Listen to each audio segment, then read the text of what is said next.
Let's just talk about distance and speed requirements for jet skiing. There's a little bit more to it than there is for a boat. Basically, if you've got to slow down to 6 knots or less within 30 metres of a boat, it's 60 metres when you're riding a jet ski. So make it your business to know both those distances, 30 and 60. We all have our own way of doing it. I've always thought when the Olympic pool is 50 metres, there's that plus another 10. Some people have their own methods, and a lot of people have not a clue. So it's very important you maintain your distance and speed rules. If you don't, it's not good for the image of jet skis, it's not legal, and it can result in an infringement. Now the 60 metre rule applies to moored boats, marinas like we've got behind us here at Manly. It applies to swimmers, people in the water. It applies to anchored boats. It applies to structures.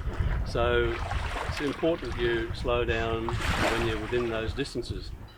Now there is a 30 metre rule that came in for jet skis, and that's to do with moving boats. If you're on a jet ski, you've got to stay 30 metres away from other moving boats, whether it's your mate on another jet ski or whether it's a person going past you or in the same direction as you in just a normal boat. The onus is on the jet skier to keep that distance off. If you haven't got 30 metres, as is often the case when it's a busy day, you have to reduce speed to less than 10 knots, which means you're off the plane. So just a few of the rules. There's more about freestyling. If you hear the term freestyling, it's a term given to erratic and unpredictable operation.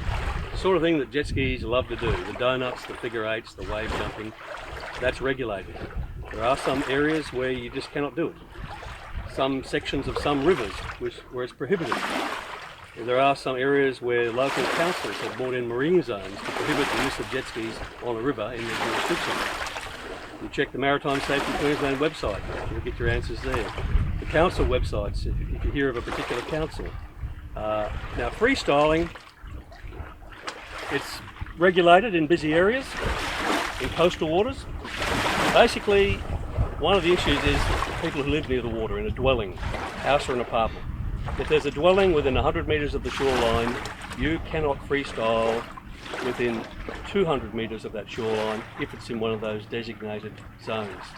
So look out for the signs, be aware of the issue with the people who live near the water and understand their point of view, because when the complaints roll into the government, it's just going to result in more regulation and possibly even prohibition.